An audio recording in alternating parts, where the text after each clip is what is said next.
All right. Need to make sure my throat's clear because it's been drying out all day.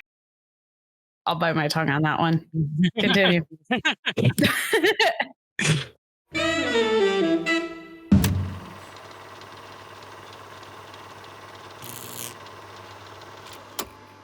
Hello, cinephiles, and welcome to Silver Screen Sips, a podcast where three idiots talk about movies. And today we will be starting the original Lord of the Rings trilogy by, of course, discussing the Fellowship of the Ring.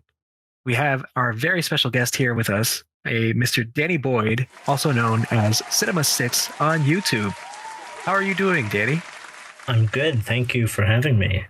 Well, it's a pleasure to have you. Yeah, thank you for being on the show. Yes, absolutely. Isaiah is a big fan of yours. Yeah, I think you had a video out a long time ago about it was like the life of a $500 million flop or something. It was about right, the Snyder Cut. Yeah, the Snyder Cut. And then I think that was about a year ago, and then I subscribed to you and I've been watching every video since. That's basically the beginning. Wow, thank you. Yeah, he's been trying. I think he had to contain himself to not say that immediately when you joined. Yes. He's like, Danny! Danny, I need to tell you I watched the Snyder Cut. Yeah. That's one of, I think, only two videos I've made that is slightly critical, I think, of the movie that I've picked. Mm-hmm. I tend to celebrate things, but that one, I don't know. I guess the story was critical of the studio and whatnot. Anyway. Yes, before we start a quick interview with Danny, just a reminder that there are spoilers ahead for movies and TV shows that you may not have seen yet. So just know that you've been warned, even though a lot of the movies and stuff we've referenced, you should have seen by now. Actually, I was just about to talk the new Super Mario movie. I was about to spoil that. Actually, this is a spoiler. Go ahead. No, this is actually, it's not a real spoiler, but apparently, so Jack Black has a song in the movie. Mm-hmm. It's a love ballad to Peach. That movie is allowed to be nominated for an Oscar. And I think we should all vote for it. So Jack Black can win an Oscar for a song in Super Mario. I think that would be great. Long overdue. Yeah. Jamie Lee Curtis finally got hers. Now it's Jack Black. Exactly. Mm-hmm. And then after that, it'll be, I was trying to think of an actor. Leonardo DiCaprio? I thought he won an Oscar already. Did he finally win? He won for the Revenant, yeah. 10 years ago. No, who's the one that hasn't won one then? I might be thinking of the wrong guy. No, he was the one who went on not winning one for a lot of definitely like worthy roles, including, I think he should have won one for Django instead of Revenant. But I mean, I don't know. Off the top of my head, I don't know who else should have won an Oscar at this point, but hasn't. I know I was about to say Viola Davis, but I know she's won like pretty much every award there is to win. She's like won the most awards. Yeah, she's won like almost every award you can win because she's got EGOT status, I believe. We talked about that, yeah. So yeah, let's start with our little interview with our boy Danny here. Now, we can kind of start off easy with just kind of telling us a little bit about like who you are, what you do, so that everyone knows who CinemaStix is. Yeah, I'm Danny Boyd. I run a small YouTube channel dedicated to movies. Small. Undersell. I don't know. It's all relative. I have my own sort of delineation of small, medium, and large. Fair. But yeah, I talk about movies and specifically sort of the technical aspects of filmmaking, directing and performances and cinematography and writing and things like that. I tend to lean away from, analyzing things on a more theoretical basis or subjective basis. And I don't do a lot of actual like opinionated critiques or thematic analysis or anything like that. So I like to kind of take stuff from the horse's mouth, fascinating information from the people who make films, and just sort of convey that in my own way for people who might not come into contact with that information on their own. Yeah, I think it's super refreshing too, because I feel like a lot of movie reviews online tend to be, or like movie essays in general tend to be very opinionated and biased. So yours are a very like refreshing point of view where it's like you can either hate or love the movie and still agree with every point that you make. Yeah, you can't argue with truth. Yeah. If a director says they did something for a reason, like you can not like it, but yeah, they did it. Can't deny it. So each of us has a question. Lewis can, I guess, kind of kick it off. But yes, this is who Danny Boyd is now. Everyone knows. My initial question that I thought of was we finally realized who you were, right? Because we couldn't, since you don't have social media, we weren't aware of who Danny Boyd might be. And then we were able to get a headshot, and I was like, "What is it like to be a god amongst men?" Yeah, you have a lovely beard. Thank you. I say that to be as funny as possible, not to like embarrass you. As a fellow beard owner. Yeah, exactly. The fellow beard owner. One beard to another. That's all we are. We're just beards now. We're not actually beards. No one sees us past the beard, yeah. Anyway, my actual question is, I know the world of film tends to be like a pretty broad expanse in terms of like jobs and fields and things that you can really do as each part of the film industry. But I guess my question personally is what led you to create CinemaStix? Yeah, I mean, that's a great question. I think for anyone who may be listening who is familiar with the channel, you may know that I celebrated my 1 year in March, and that 1 year, thank you, that 1 year really marks a year since I uploaded a video I made on the Joker. That represented, though, sort of a renaissance of the channel. My actual work on YouTube dates back quite a bit past that. And at the beginning, I really just, I wanted to try out YouTube. And I originally went into it with video games in mind, not movies. And I tried everything one might do for a video game channel. Let's plays, reviews, comedy stuff. It's none of it worked, and I felt like it was kind of taking away from some of my joy of playing games casually. True. But I thought, I like movies too, and maybe that's a little easier. I mean, games are so long. To talk about a game at all, you have to devote a lot more time to it than you do a movie. And so that led me to basically just start reviewing movies in the really, really traditional sense, the way thousands and thousands of other people on YouTube are doing it. It's just, you go out to the theater, you see a movie, you take notes, you come home, you write a review as fast as you can, you record yourself doing it, and then you upload it as fast as you can so that you're on top of it. And you start to realize how impossible that is. I mean, to do that differently from everybody else is like an impossible task. And you start to become really, really aware of this community of people who are trying to review to give their opinion on movies for the internet in a very traditional way. And it becomes really disheartening. I mean, when you just realize the competition and the amount of work that you put into it. So that wasn't really working. And this was a couple of years ago, and I discovered the video essay around that time as a format to talk about movies in an analytical way and through voiceover and image. And I sort of fell in love with that, and I experimented with that for a bit on a channel that at that time was called Penny Voxel Cinema. But pretty early on, I came up with the name CinemaStix, or somebody did. I think it might have been my partner. She claims she thought of it, and since I don't remember, I might as well give her the credit for it. But it no fight. It was it was one. It's worked out, and so I'll give credit where credit's due.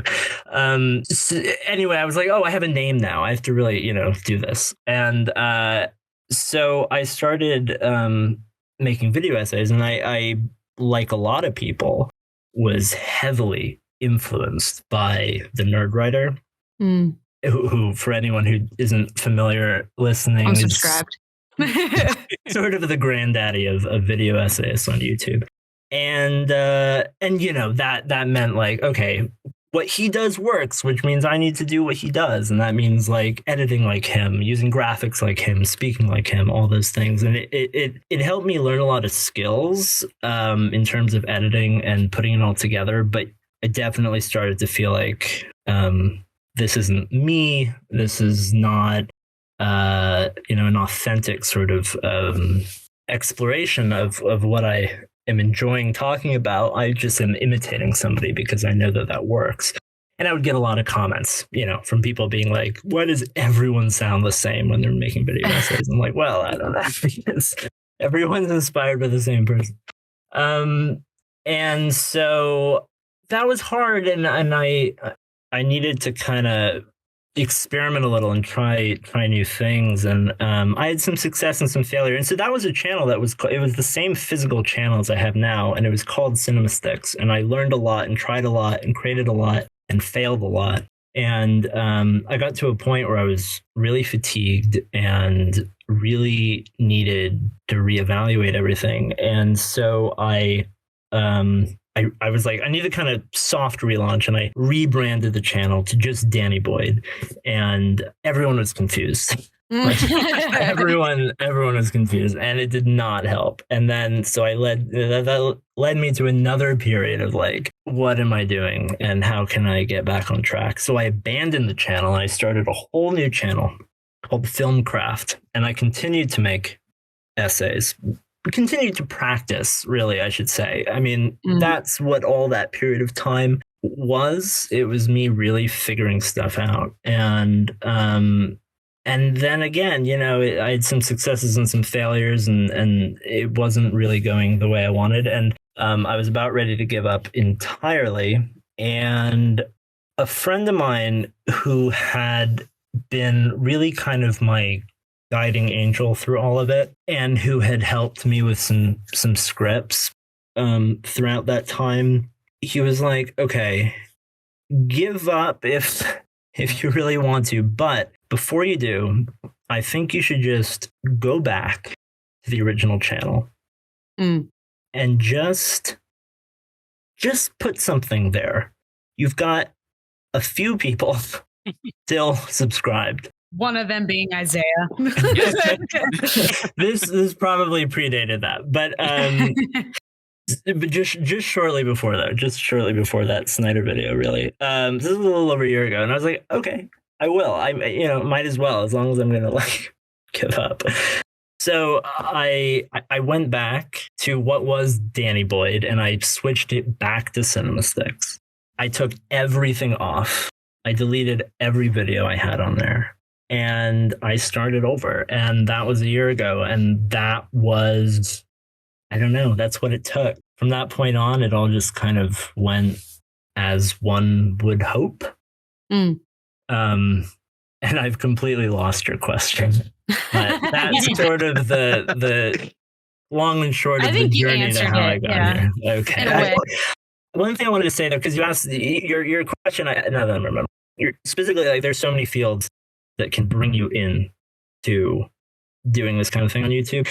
And I know that there are a lot of people in my position who come at it from, they went to film school to be directors or some other type of filmmaker. And so they come to the video essay space with that, some kind of knowledge, experiential knowledge that they're able to convey to people. And for me, it wasn't directing. I mean, I've never directed a short film or anything like that. Before YouTube started to work out, I was an actor and have been acting since high school. And so over the years, spending a lot of time on sets, it was just that experience of being surrounded by so many people who are making magic happen. And every single person is an expert at what they do. And it's this big machine, and they're all coming together in this inconceivable way to create a piece of art. And if you're one of those people, if you're on camera or you're on sound or any of that, you're in it really deep. But as an actor, you spend so much time doing nothing and just watching. And like, you just like, for me, it was like, oh my God, that's so cool. I don't understand that. And I want to understand that. And like, and that was it. It was just like this enthusiasm of witnessing it in a slightly more intimate way than the average person and being intrigued by it, but without fully being, an expert at any one thing. And so that just interest really and close proximity, I think, is what really kind of made me want to learn everything I could about whatever I choose to talk about on a given video, and that's sort of where I come at it from in terms of a field. There you go. You answered that one very well. No, that's all right. I mean, I actually really appreciate that we went through the inception. The story. We went through the inception of your YouTube channel to the reality of having those moments where you felt like you want to quit or changing it or doing something different. Because I was expecting more of like maybe your second generic. I was expecting something of a generic answer, or I was expecting more the second answer you actually gave, which was saying like, oh, this being in this background world and seeing it from a different perspective. I would have thought that was your initial answer. But I actually really appreciate that you went through the trials and tribulations you've gone through. I guess for those who have like their field that brings them into it, and then they go into it, and then they have a bunch of success. I'm envious. Like that simple answer, like that sounds great, but definitely didn't. That's work always that the way. case. Yeah.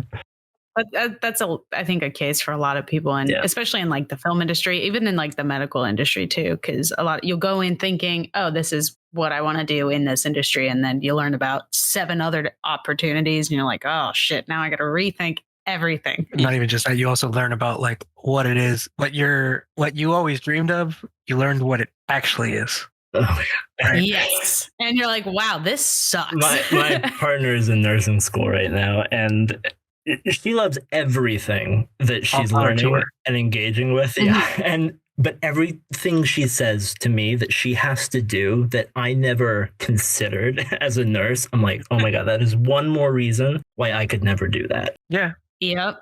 I feel the same way because my partner's also, he's in medical school right now. So he's telling me all these different stories of stuff he has to do. And I'm like, yep, we're complete opposite career paths, but like he'll tell me his stories, I tell him mine, and we're just like, yep, you do your thing. I'll go do this. Good for you, honey. I'm never gonna do that. Yep, exactly. One of us is saving the world and the other one is not. The other one is keeping the world happy. The other one makes pretty pictures. Yeah. No, I so I don't know if Danny knows this much, but so both my friends here, Isaiah and Beth, are both film backgrounds, right? They met in school, became friends that way, and it fed into a lot of what we do as a podcast, as their own backgrounds in that industry. For me, I'm your Joe Schmo bartender, who I actually had aspirations of becoming a doctor, and a PA. I also considered nursing school. So yeah, I have my original background is in the medical field. I'm still technically going into it. I'm just going into a different realm. I'll be starting a master's for mental health counseling this summer. Oh, nice. Yes, I'm excited. But yeah, that'll bring a whole new dynamic into the podcast. Yeah. We'll be like, God, I really hated that movie. And he'll just be like, so how does that make you feel? So do you want to talk about those issues you had with when you were age 7 with XYZ event? Do you think your childhood upbringing makes you hate Star Wars Episode 9? Do you think the religious overtones in Star Wars Episode 8? Listen, now we're crossing a line, Lou. No, I know. I know. No. But yeah, so kudos to your partner. Yeah. We're all film people here to one degree or another. Oh, there you go. So I'm pretty sure we all have like those experiences, like So I was wondering what your experience is, Danny. What got you into like the film side of things? Like, someone's got the story, like the Steven Spielberg story of being like, oh, I walked in the theater one day and my dad was showing me this movie and I was 7 and now I'm like in the industry and like I could never get away with it. Like what is your version of that made you being like, well, this is what I'm gonna do with the rest of my life now? I'm so I do I do think there is a thing about dads. I think dads are often the way in. I think in terms of what I mean, I mentioned that acting sort of brought me to this in a way, but what fueled acting, which led to this, and what fueled my love of movies were kind of two separate things. And so to really answer the movies question, it was my dad, and not so much we didn't go to a lot of movies. We didn't have any money. But we did, like you do, sort of miraculously acquire some kind of a DVD collection. And, you can't point to any disc and tell anyone where that could have possibly come from, but you have it. and you have it, so you watch it over and over and over again.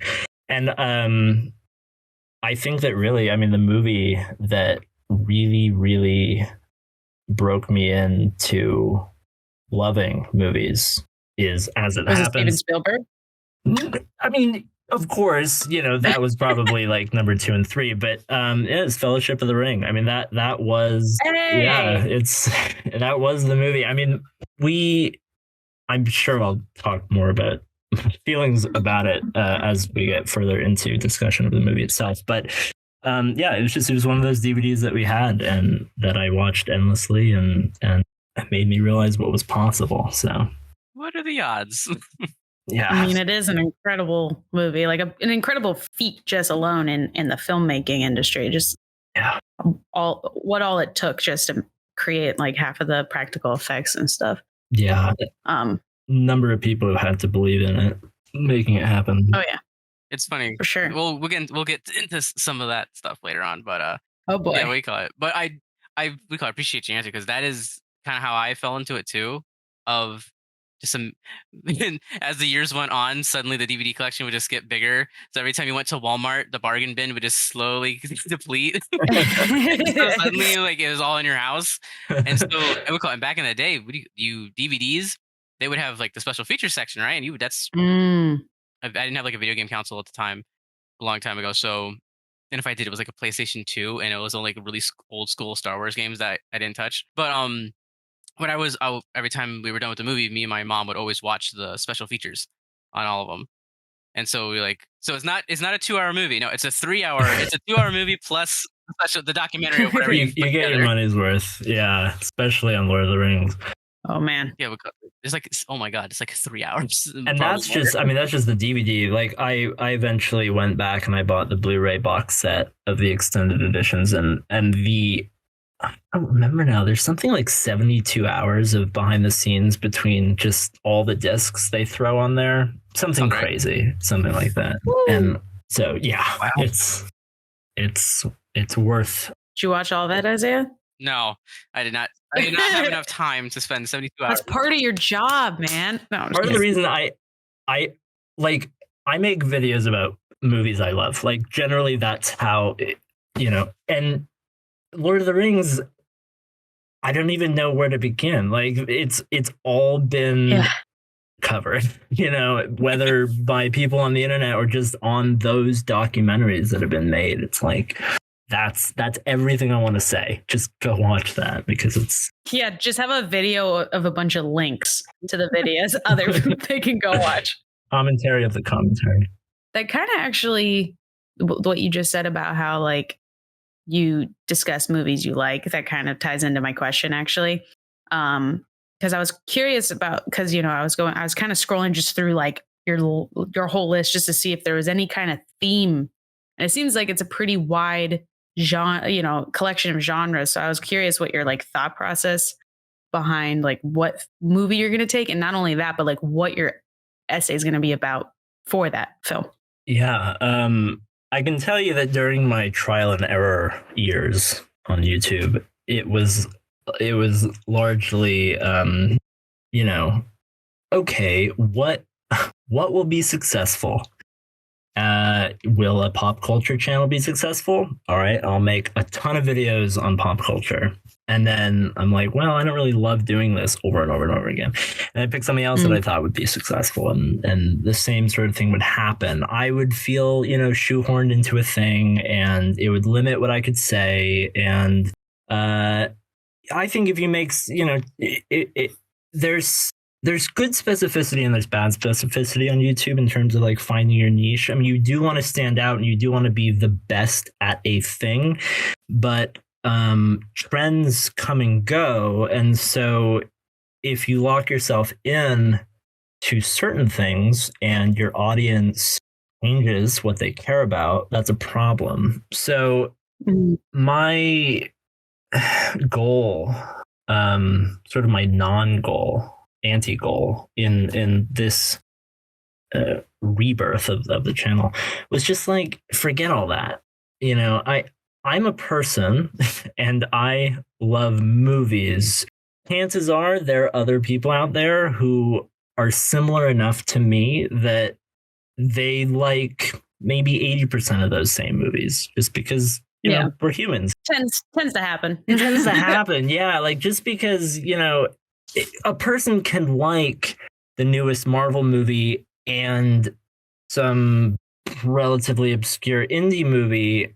What I'm trying to say is that everyone doesn't have the one genre that they watch.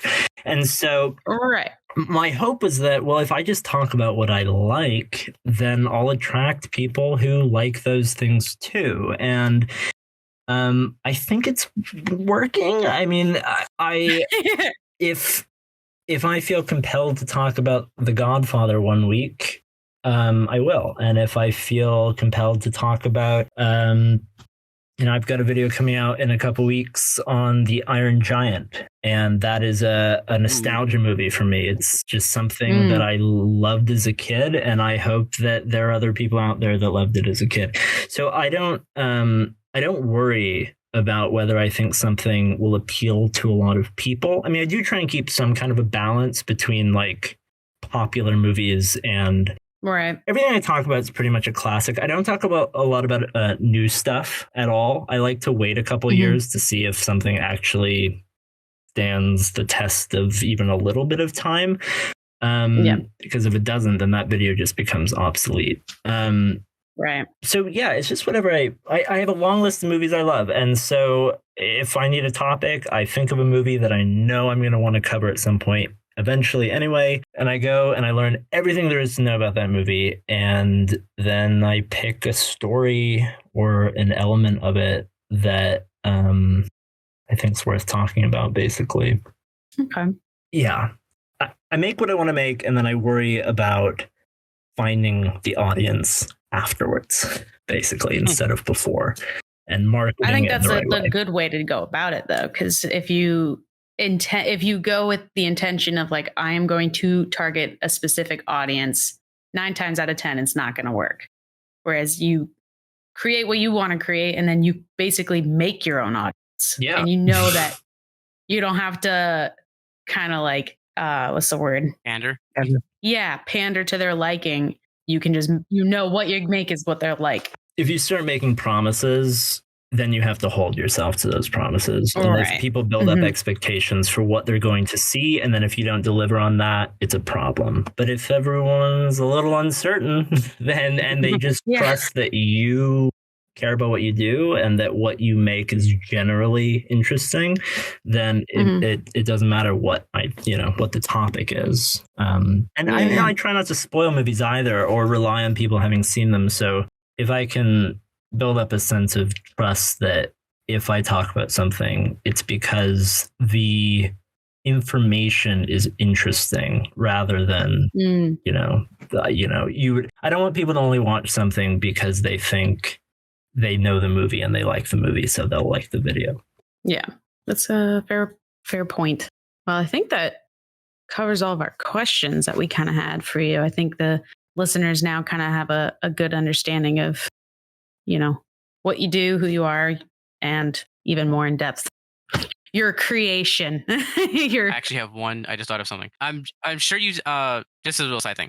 I'm sure you know, and that you know Every Frame of Painting, the YouTube channel. Oh yes. Because I think I saw a few comments on True gods among men. Yes, they are the true like film video essay people. They are. God, I miss them so much. But I always saw a few comments that were like, "Oh my God, this guy's like if they had a child, is the child that we never had."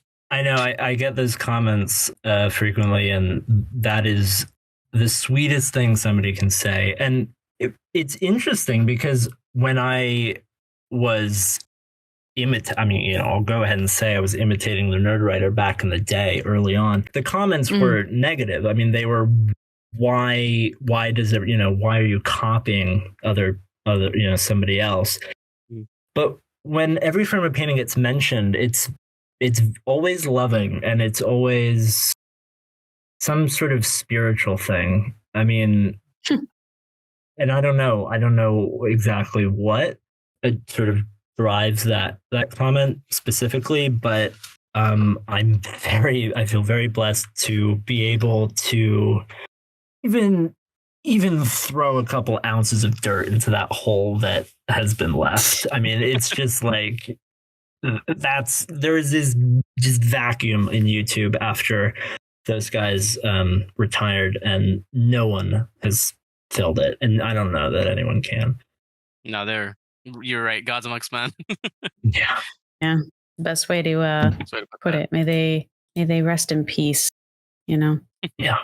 Now that we kind of got through the interview portion, we can kind of hop into our Hollywood news and kind of talk about the latest, I guess, announcements in the industry. There's a lot, so buckle up.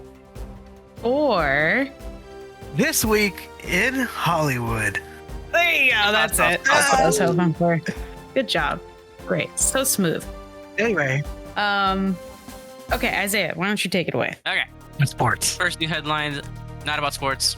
The new Super Mario Brothers movie has just recently premiered, and it's already breaking records. Right now, it holds the title of this year's biggest box office opening weekend, ranking in a whopping $146 million domestically. Wow. It has also scored the top opening of all time for an animated film, with $377 million worldwide. Ticket sales. What's the secret to success? The film is drawing in families, but general audiences, reflecting the appeal and also nostalgia for the wildly popular video game franchise.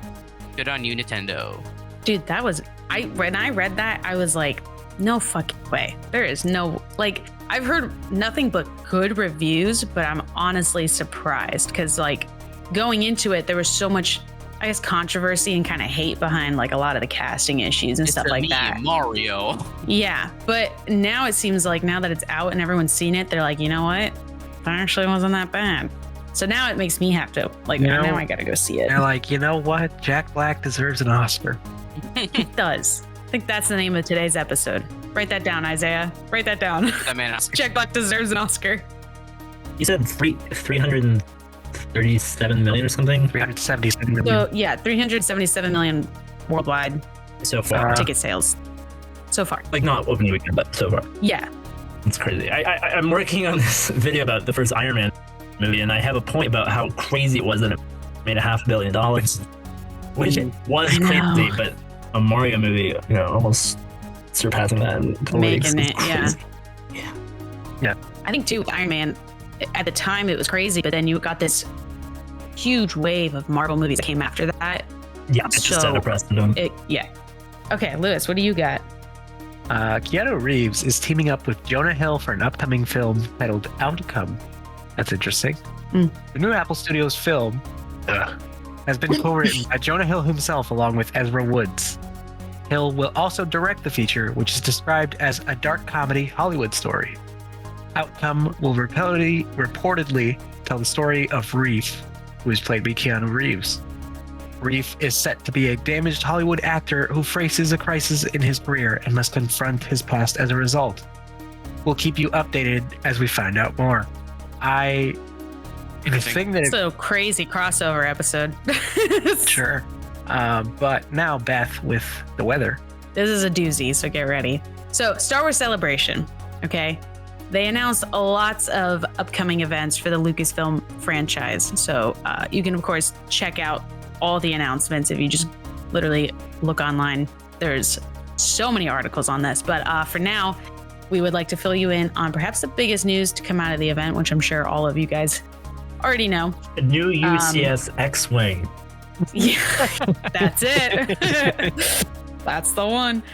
So there are going to be 3 new Star Wars films, and they were confirmed at the Lucasfilm panel on April 7th. And they will be directed by 3 different directors. Each one will be directed by a different one. James Mangold, he's been surfacing a lot lately. Dave Filoni, the GOAT, and Charmin. Oh, I'm gonna butcher this name. Charmin Obaid-Chinoy. I think that's right. I think that sounds right. I think that's right. Kathleen Kennedy explained that each film takes place on a vastly different part of the Star Wars timeline, so it's just going to get more confusing. That's what we need. For Mangold's film, he's going right back to the beginning, so this is for you, Lewis. Exploring the first Jedi to wield the Force. So we're going to see a little bit of Old Republic, perhaps. Then Filoni's film will be tying into The Mandalorian and telling a vital part of the escalating war between the Imperial Remnant and the New Republic. So it's going to kind of tie up the Mandalorian franchise. And then lastly, Obaid-Chinoy's film will take place at the furthest end of the timeline, moving 15 years after Episode 9, and will be starring none other than Daisy Ridley as Rey. She's back. Interesting. That was the biggest headline. Yeah.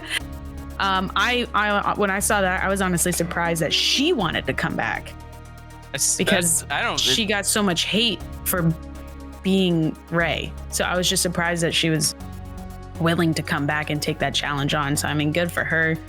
Hopefully they can resurrect that trilogy, but that's just one woman's opinion.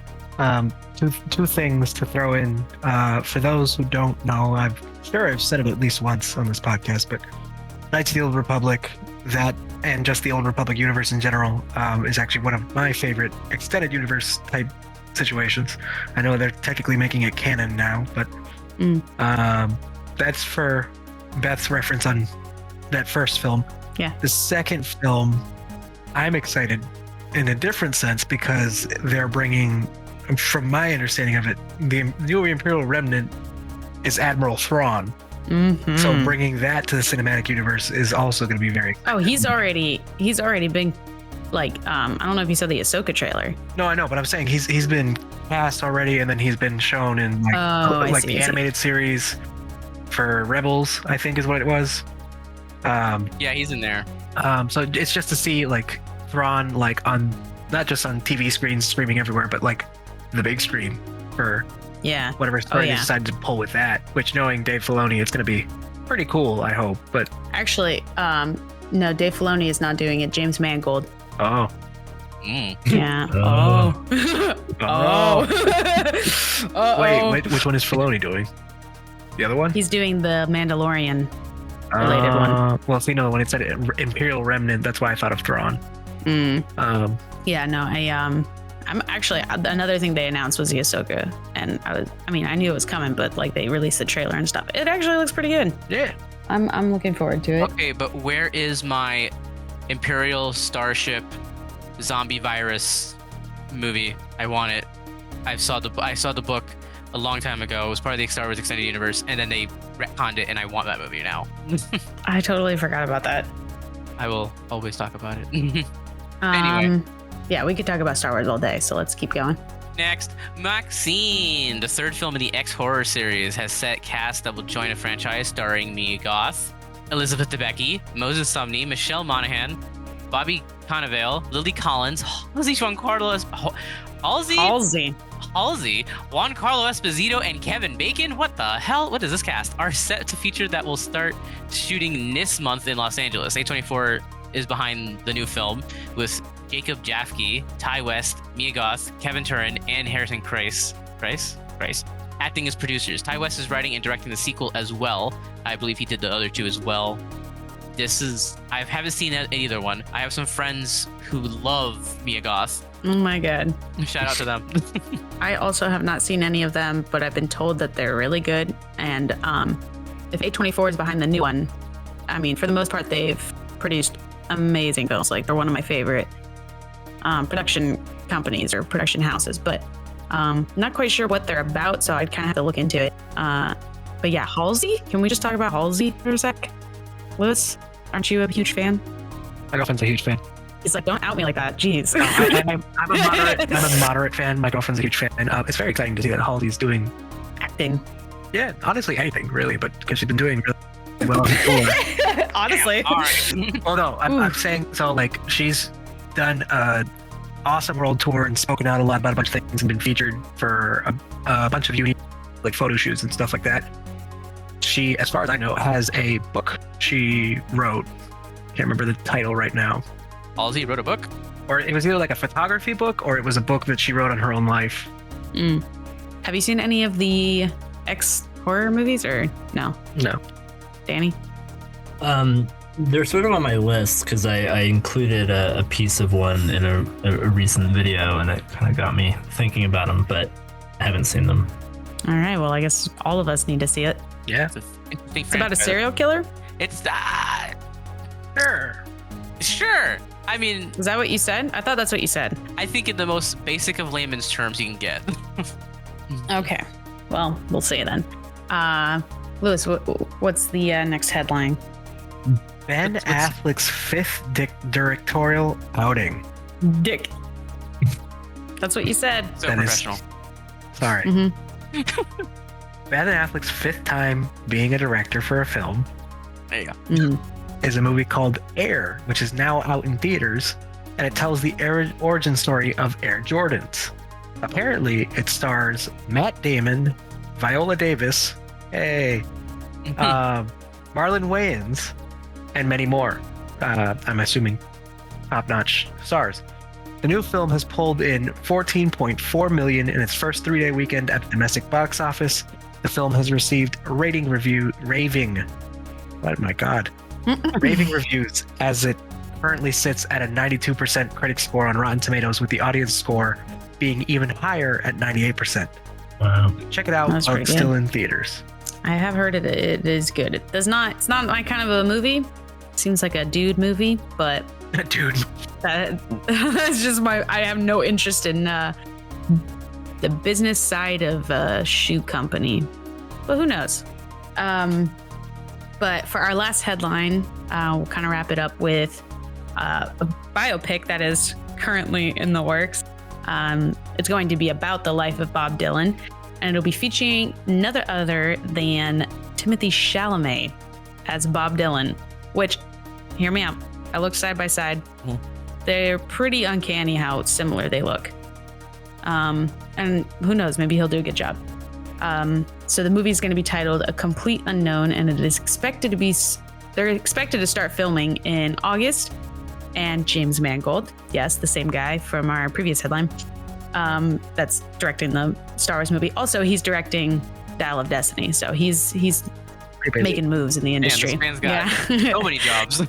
Yeah, he's also directing the biopic. So the Mangold also stated that Chalamet will be doing his own singing for the movie. Huh. So This will be didn't know he could sing.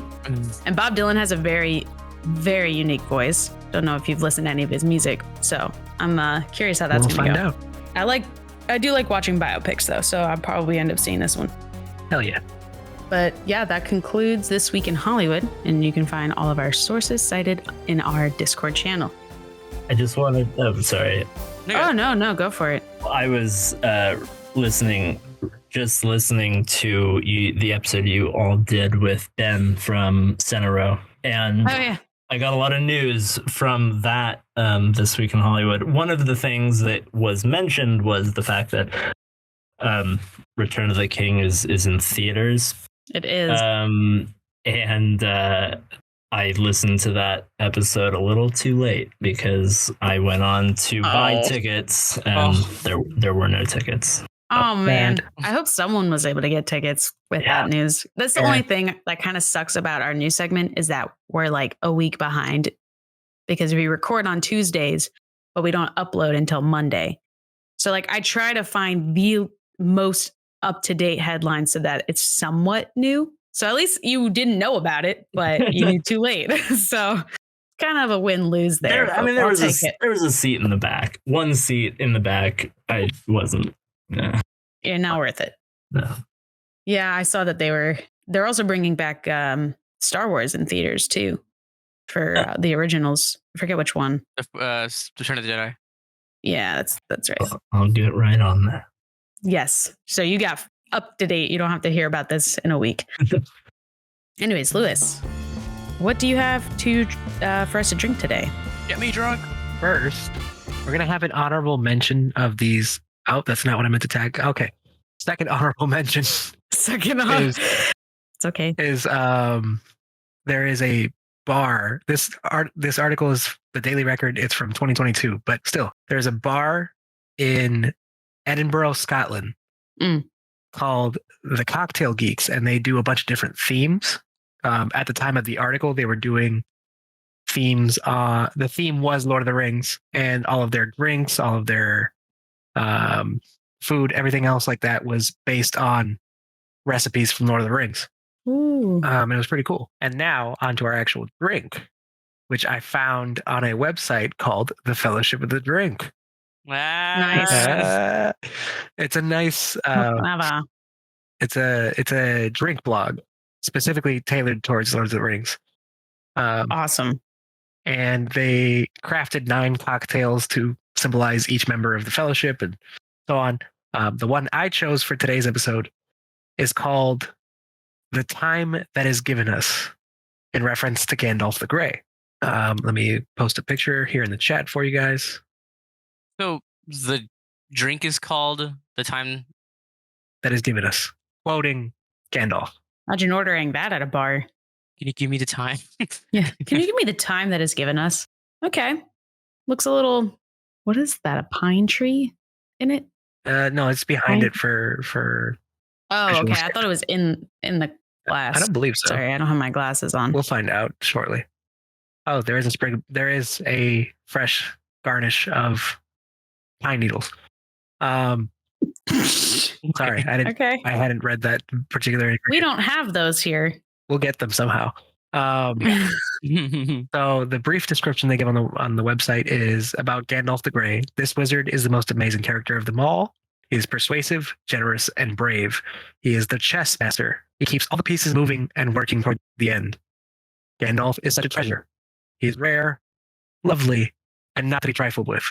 With a quick retort and a gentle touch, he can be both lofty and harsh, but always a friend. They also give a brief description on the ingredients. The Citadelle Gin is such a lovely, refined gin, very welcoming and drinkable with the port, adding a lofty depth. The Falernum is rare and exotic, and lime juice adds a kick of sass. The pine needle finish, as you sip the drink, gives the drink an earthy, natural finish that speaks to Gandalf's keen sense of nature and his ability to use natural things to his advantage. Our ingredients are going to include 2 ounces of Citadelle Gin, 2 ounces of Falernum. For those of you who don't know what Falernum is, it is a Caribbean syrup liqueur. Syrup liqueur? Yes. It's got like the consistency of syrup, but it's a liqueur. It can, you can actually get it non-alcoholic version and an alcoholic version. It's very low in alcohol content. It's about 10%, I think. Oh, okay. 1 ounce of Taylor Fladgate 10-year-old Tawny Porto. That's so specific. Yes. 3/4 of an ounce of fresh lime juice, a sprig of pine needles. Pine needles are really throwing me for a loop. Yes, I don't know why. They're mainly meant to be a garsh. A garsh? What are you, goofy? Oh, gosh, there. I've had too much to drink there. They're meant to be a garnish. So, to make your drink, we're going to combine all our ingredients in a cocktail shaker filled about 1/3 of the way with ice. When adding your pine needles, make sure that you crush them before putting them in the shaker. You're actually, instead of shaking this cocktail shaker, you're going to stir about 50 times. Okay. You're going to follow up by filling your glass with ice, strain your cocktail shaker contents into a glass, and if you want to do this whole pine needle garnish, You will crush the bottoms of the sprig Yeah, of the Garnish pine needles. Cut down a tree. Yeah, cut down a tree. Crush the bottoms of the sprig of the Garnish pine needles. Place the needles in the drink so they hang out at the top, like you see in the picture, and sip away.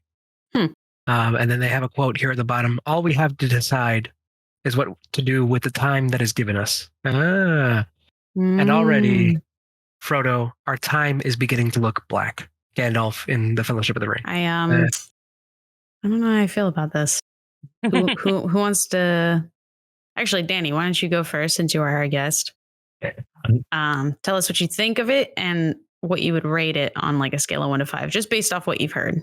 Okay, so I don't drink, and I feel like none of our guests do. I feel yeah, I heard Ben say that too. I was like, how do I say that in a different way?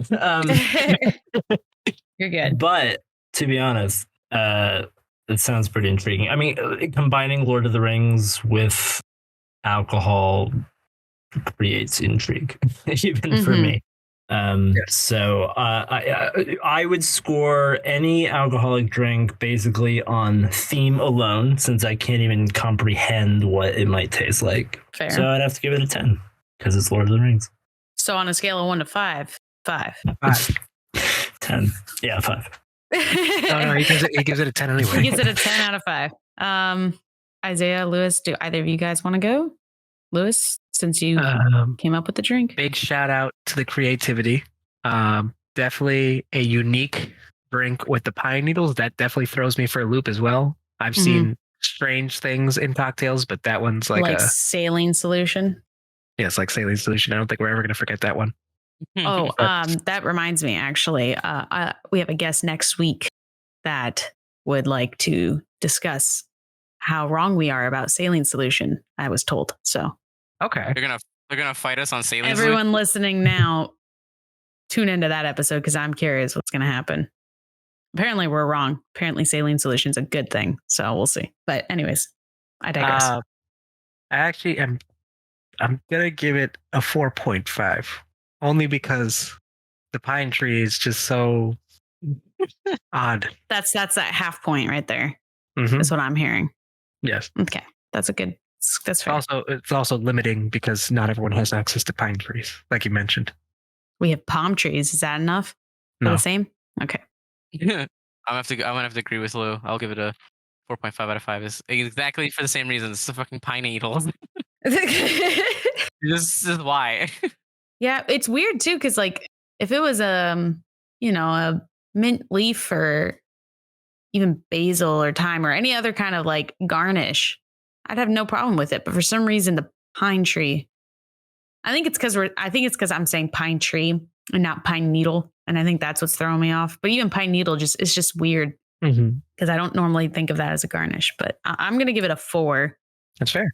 Just to be a contrarian. But yeah, the pine needle throws me off. But it also just sounds kind of like, the theming is great, but the drink itself just doesn't sound super duper appetizing for me.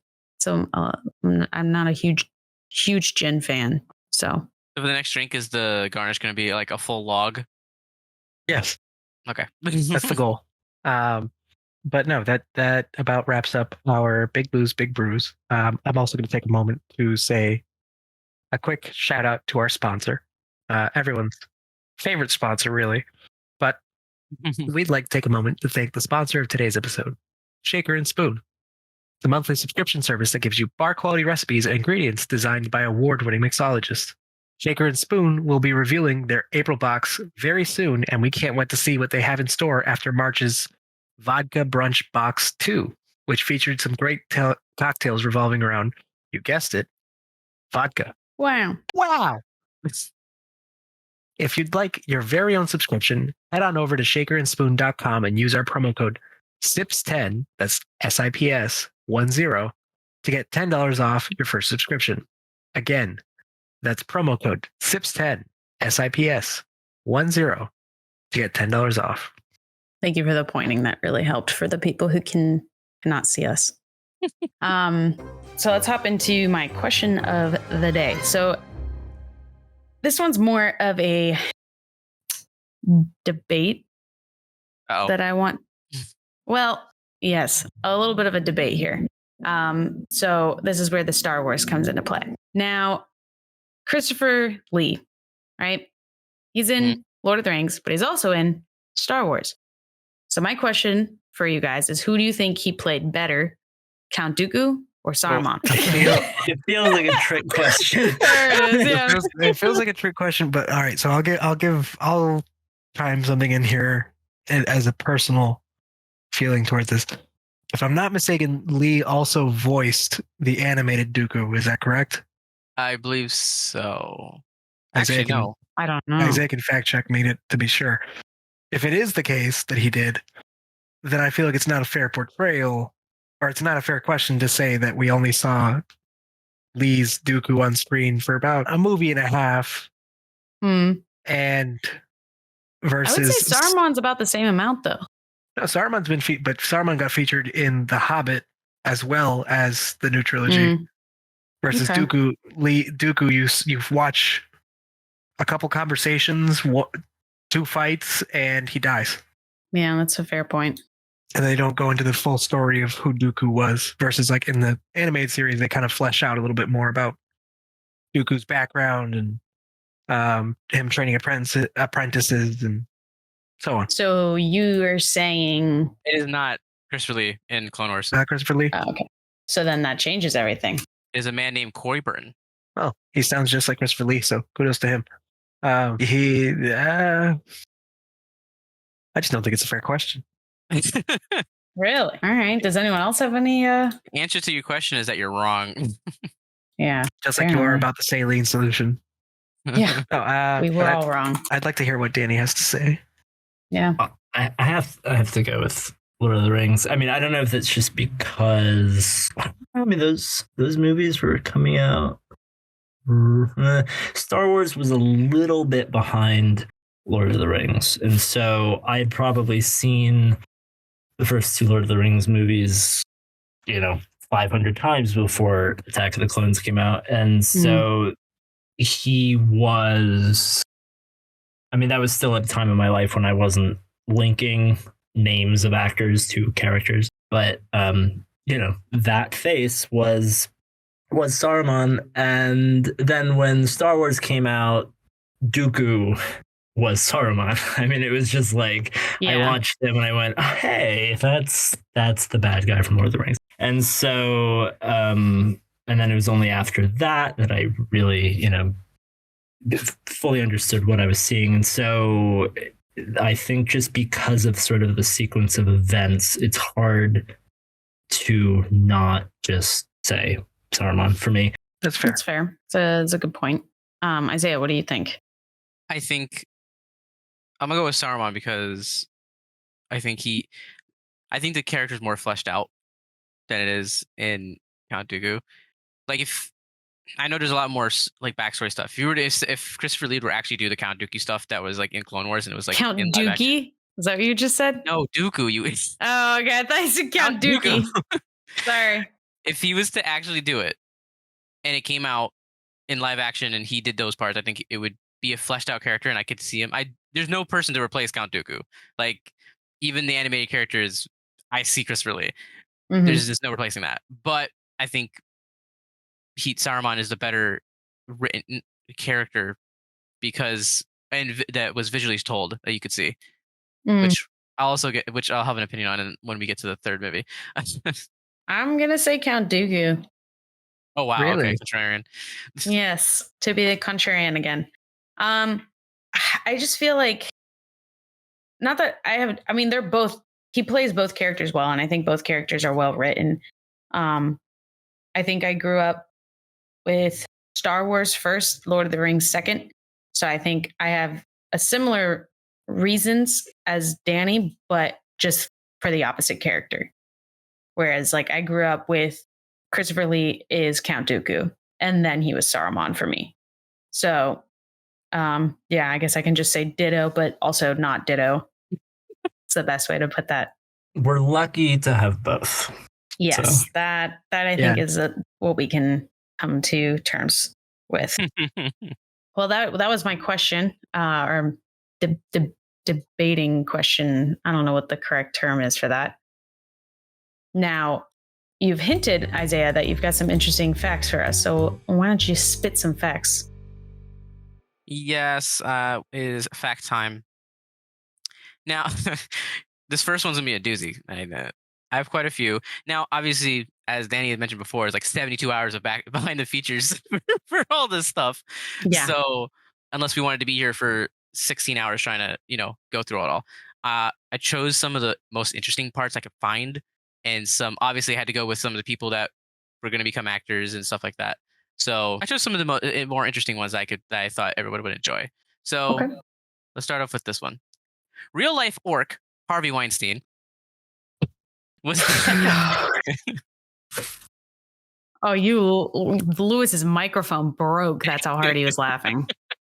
That was good. That was good. He was the head of Miramax at the time, and Peter Jackson and them were approached to make a trilogy of Lord of the Rings. The idea was given to Harvey Weinstein, but he absolutely hated it. He said no. He said if you are going to do it, it's got to be 2 movies with a budget of $75 million, which was just a pain to get that much too. Yeah. And then throughout about a year and a half, a lot of frustrations on both sides were mounting against each other. They're just like, okay, this relationship is not working. To the point where Weinstein said, okay, you're going to have to condense it all into one movie because you've wasted so much money. And therefore, Peter Jackson and his screenwriter, I believe, leaked the script to the internet in order to attract a new studio and garner attention. And then New Light Cinema came in and said, hey, we'll fund that movie. And they funded it. And then Peter Jackson was worried about making them wanting to do a trilogy. So he pitched it as a 2-picture deal. And then New Line Cinema actually, the 2 CEOs at the time actually said, no, this is a 3-picture thing. We have to adapt all 3 books. Yeah. So he was like, thank God I'm getting my deal. He's like, I didn't even have to ask. So finagling. That's one that's always stood out to me too. Just, I hate how much Harvey Weinstein has made. I hate how many good things he's made happen. Just, yeah. Because of my brain. But that, that's a big mistake. So I'm just so happy it turned out the way it did. Yeah, can you imagine? He would have ruined that. Now, get ready for this list of people who almost played Aragorn. Can I make one guess? Wait, what year did this movie come out? Yeah. Oh, let's all place a guess. Let's see if any of our guesses make the list. I think this movie came out in 2001, and then the next 2 movies came out in 2003, I believe. Okay. Johnny Depp. Okay. What about you, Danny? What's your guess? It just has to be on the list, so there's probably multiple. So you got multiple chances. I don't know if I can answer because I Yeah. Okay, I'm gonna make a guess. It's kind of a trick question. I'm gonna say Orlando Bloom's on there. I know what you're headed for. No. Damn. Okay. So who? I do think he auditioned for it, but obviously they're like, no, we have another role for you. But Russell Crowe, who turned it down due to a phone call with Peter Jackson. Peter Jackson sounded like he wanted somebody else, and that it was the studio that wanted Russell Crowe. I don't want to say it, but I was gonna say Russell Crowe. I swear. No, I swear I was gonna say. I don't believe her.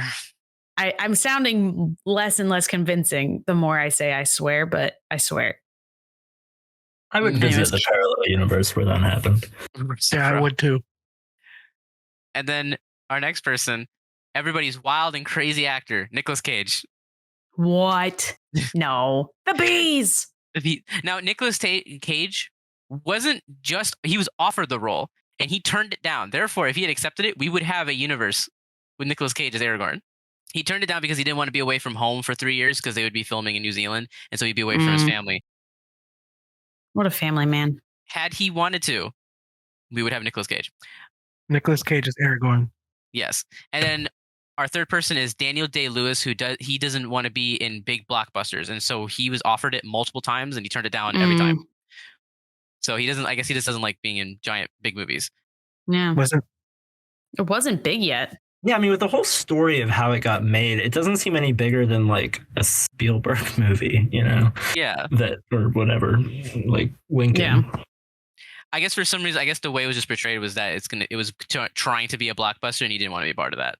which is weird. Now, people who almost played Gandalf. Wait, hang on. Do you know who it was? Because somebody was cast before they brought in Aragorn at the last minute. Somebody was in New Zealand playing him and got fired, and they called Viggo Mortensen and said, "Will you do this?" And he flew there, and like the day he landed, they did the Weathertop scene. But I don't know who it was. I've never known who it was that he replaced. But it couldn't have been any of the people you mentioned, because they all popped. You know, yeah. I mean, they turned it down. Who's that? I think it was Stuart Townsend. Hmm. Because there is what do you call it? Like previs shots of him. Interesting. Okay.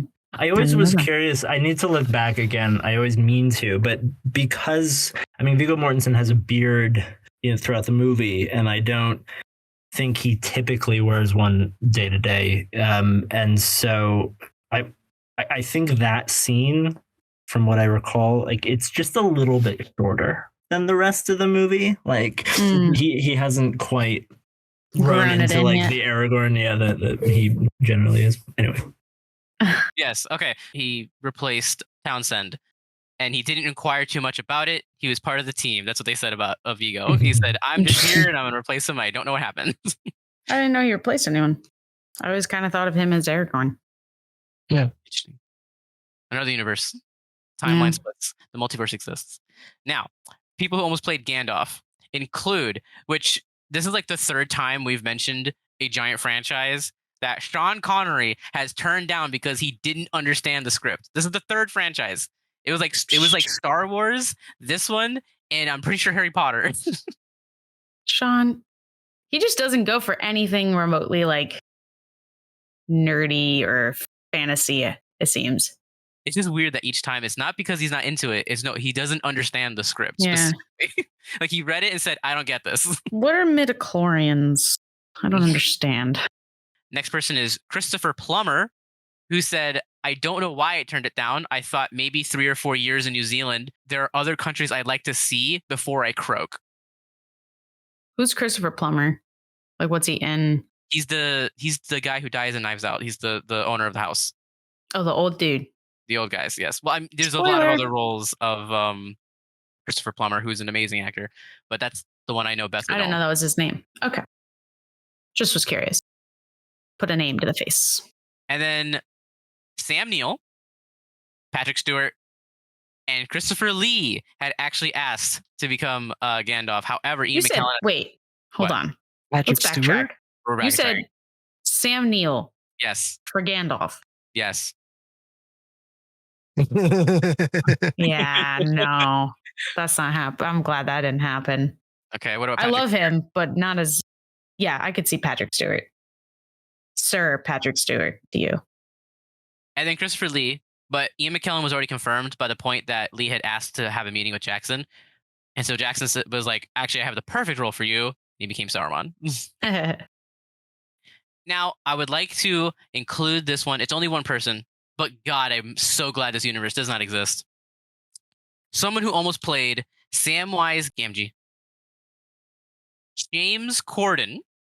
No. What? No. Oh my God. I'm so glad that didn't happen. He auditioned, and thank God he didn't get it. You know, there's an alternate timeline where that did happen. God, I don't want to visit it. That's the darkest timeline. Along with Sam Neill as Gandalf. Same movie. That is, yeah, that's, I love Sean Astin. I think he played it well. Now, someone who almost played Frodo Baggins is Jake Gyllenhaal. Interesting choice. I see it. I could see it now. So I could see it now, not young Jake. Not young Jake? No, I could see it now, though. It's I was the opposite. I was thinking opposite. Yeah. I don't know. I could see it like, maybe not like right now, Jake Gyllenhaal right now. I'm saying like in the last 5 years for me. Is Shia LaBeouf on that list? I'm thinking, no. Damn. Would it surprise you? Because we named one of our episodes Shia LaBeouf as Shia LaBeouf as a Hobbit. So I was like, that would be really funny. Okay, so apparently Jake Gyllenhaal bombed his audition so bad, and Peter Jackson said he was the worst actor he'd ever seen. Oof. Yikes, that's damn. That's a ouch. That's a big ouch. So during production, David Bowie was considered for the role of Elrond. David Bowie? David Bowie. I didn't even know he acted. No, yeah, it's Labyrinth. He was in Pan's Labyrinth? No, He's the Goblin King. Oh no, Labyrinth. My bad, not Pan's Oh, Labyrinth. the Labyrinth. Sorry, you cut out for a second, so I just heard Labyrinth, and I was like, Yeah. what? I mean, what do you call it? That crazy ass hair? Yeah. He's famous for that particular role, but I've never known him to act in anything else. he was also in a movie called The Man Who Fell to Earth. He played an alien, which he is, so he played himself. Yeah, makes sense. And he was in The Prestige. He was Tesla in The Prestige. Yes, he was. Really? He was? He was Tesla. I didn't know that. Yeah, you can watch the movie 1,000 times. You still have to be told that it's him to Like, see it. I've seen this man before. Yeah. I've heard this man before. God, I watched, what do you call it? This is a side tangent. I saw Moon Age Daydream, his movie that came out in IMAX a few months ago. What a fever dream that was. It basically is like a documentary on his life, but it kind of goes into like his philosophy of how he does, like why he does things and how he was as a person and stuff like that. So it has a lot of interviews with him and stuff like that. But the visuals, if you didn't go in high, you left high for some reason. It was wild. That's but just a little thing there. Now, Liam Neeson was considered for the role of Boromir, but turned it down because he didn't want to get killed off in the first movie of a trilogy like he did in Star Wars. Fair enough. Now, we're going to go back in time. Years before Peter Jackson thought of, his dream of bringing Lord of the Rings to the screen, there was a plan to make a Lord of the Rings movie with Stanley Kubrick starring the Beatles. Hold this. All right. The Beatles asked Stanley Kubrick. Hold this. The Beatles asked Stanley Kubrick if he would direct them in a film adaptation of The Lord of the Rings. It would have starred John Lennon as Gollum, Paul McCartney as Frodo, George Harrison as Gandalf, and Ringo Starr as Sam. Okay, so I thought of a new episode title. What the fuck? Would it be like a musical? Would they have like their songs in it? I don't know. I don't understand it. But that's crazy. Yes, that's something that would happen. What the fuck? Alternate universe. Yeah. Now I have to include this one. During one of the fight scenes towards the end of the movie, a dagger is thrown at Viggo Mortensen, which he actually deflected with his sword. Did you know? We have 2 malls here where I live. Each mall has a movie theater in it, and there's sort of they always felt kind of like rivals to me as a kid for some arbitrary reason. And I think they both had one particular store in them. Like they each had the same store, and it was essentially a weapons store, which at the time seemed totally normal. It's gone now, and I can't imagine anything like that being there again. But it was like this little shop in the mall, that big indoor mall that sold knives and I doubt they sold guns. Tasers. Medieval. They probably sold tasers, but they sold swords, and they a lot of the swords that they sold were like movie prop replicas, and they had Aragorn's sword, and it was like my dream. It was like Stratocaster in Wayne's World. Like, look at that. Sword is that? So you're speaking of prop swords. This is a prop sword of the bride sword from Kill Bill. Oh, nice. Which I will take a picture, and it will be in the episode notes for anybody who's listening. But yeah, I got this to brag. I got this about 4 years ago at a convention. But you mentioned that, like, I have something to show. There was a store in the mall back at my hometown. It was called Zen Garden, because I don't live there anymore, so I can say this without doxing myself. And there was anime posters, but they had this like section that was all swords and like throwing knives and all those things, but they were mainly themed around whatever animes and stuff. And there was so many different swords that I wanted there, and then they closed, and I was never able to grab one, but they were decently priced too. Like as a kid, I could afford it.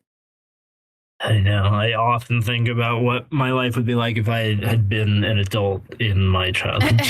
Yeah. Don't we all? Billy Boyd and Dominic Monaghan, who, just by the way, are just absolute madmen, who played the Hobbits, Merry and Pippin, took Viggo Mortensen surfing, resulting him in getting a black eye and forcing the entire shoot to have him be shot in profile for weeks on end. I think I knew that one because I remember being curious about which shots those were, and I didn't think to pay attention for those shots watching it. Damn. He's caked in dirt so often you think, they could just cover it up. Yeah. It's just there. Just get an orc to like punch him in the face and then boom, it's canon. So when Gandalf bangs his head on the ceiling, this was not scripted, and apparently Ian McKellen had improvised this on the spot. And they're like, okay, we're going to keep that. Only got a minor concussion. Yeah, only a minor. So, sorry, that just made me think of him spinning in a circle, which makes me laugh every time. I always imagine that scene by accident, him accidentally hitting his head, but to think of it as an improvised, I don't know which it is really, but if he improvised it and like had the thought and did it on his own accord in that moment, I just the thought of, I don't know, deliberately hitting your head on that beam. Yeah. Just turning around being like, I'm going to smack my head on that. So I have to talk about the techniques they used to... Yes. I was hoping you would. So to film the scenes with the hobbits and humans, obviously they're different sizes. Instead of using green screen effects or anything crazy like that, they used practical effects and using a technique known as forced perspective. They would place people at certain positions at different distances from the camera.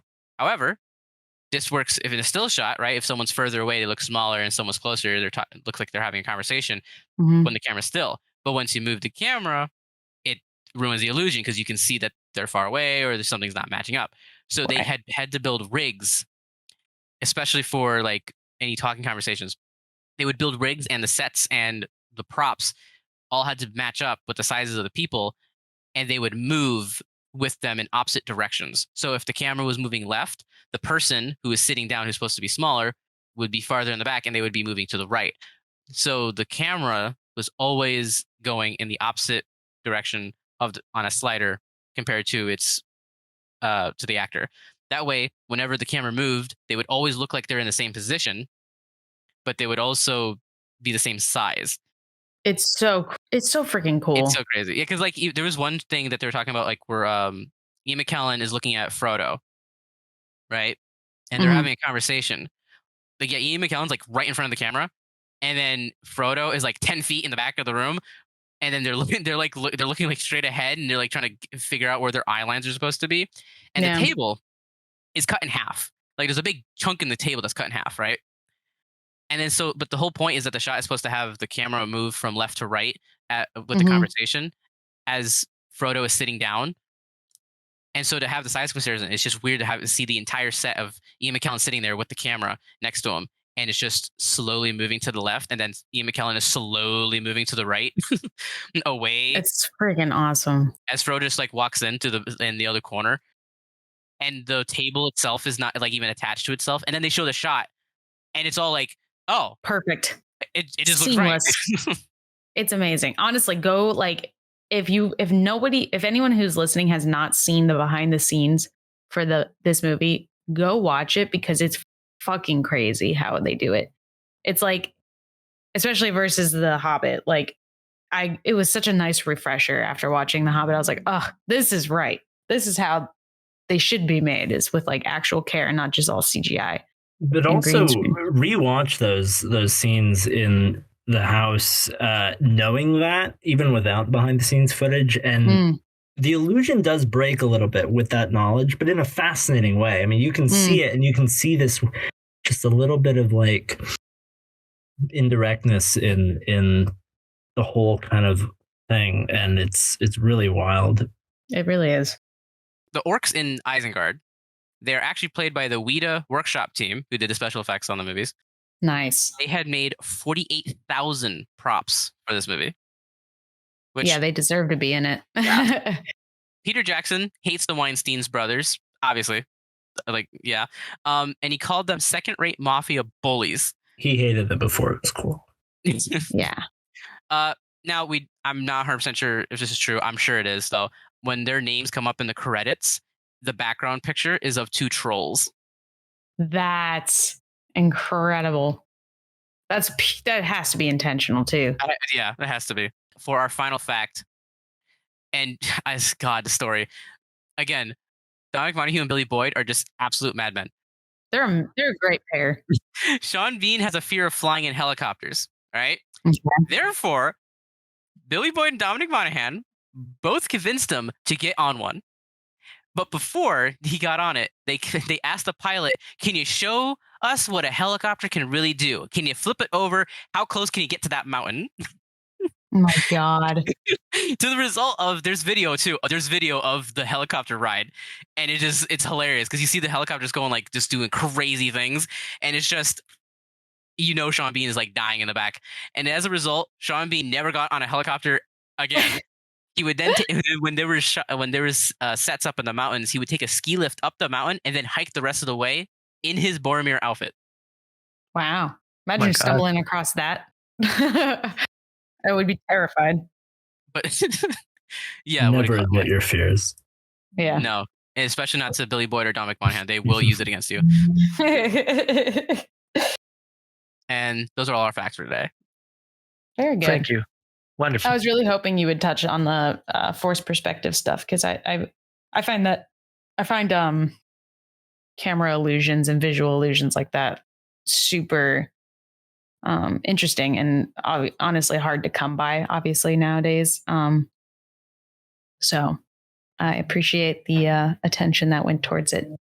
And I'm going to highly suggest everyone go watch behind the scenes of Lord of the Rings because it's incredible. It is all the time.